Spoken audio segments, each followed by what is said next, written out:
Ah oui, au fait, Sorti, on a réouvert une enquête sur l'homme au masque de fer. De quoi? Oui, l'énigme du masque de fer.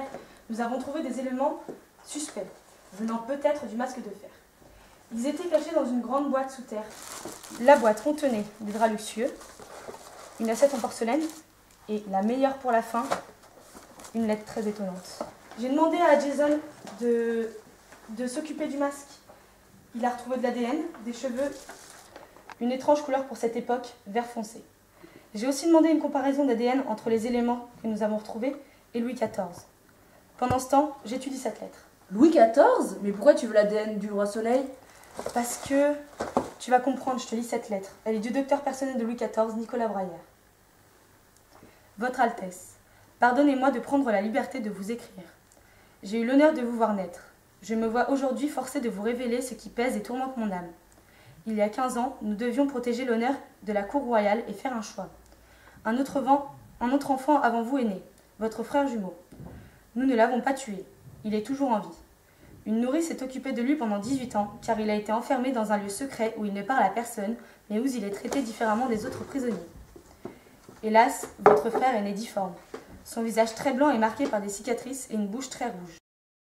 Ses yeux sont profondément cernés et ses cheveux sont blancs. Comme roi, il aurait fait peur et honte au peuple.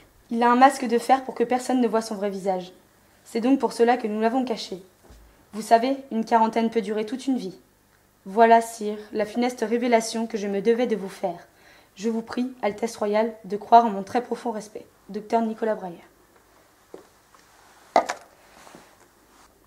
J'ai demandé à l'assistant de regarder dans les archives. La nourrice a été assassinée 30 jours après les 18 ans du nourrisson caché. Le tueur est encore anonyme à ce jour. C'est d'ailleurs à ce moment-là que l'on vit pour la première fois le masque de fer, quand il fut déplacé sur ordre du roi. Le roi a tout fait pour que son jumeau reste caché. Non mais attends, Louis XIV avait un frère jumeau? Mais tu te rends compte de la découverte que tu viens de faire? Pendant tout ce temps, il a été enfermé dans une prison avec un masque? On va déjà essayer de confirmer les comparaisons d'ADN.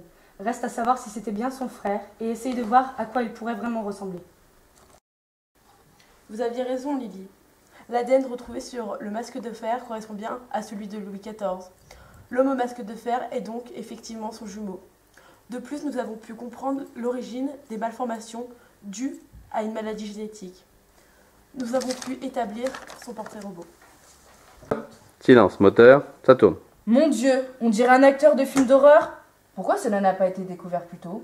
Tout simplement car le secret a voulu être gardé par le grand roi. J'en conclus que l'affaire est classée? Oui. Il serait temps de faire éclater la vérité. Voilà, ça marche.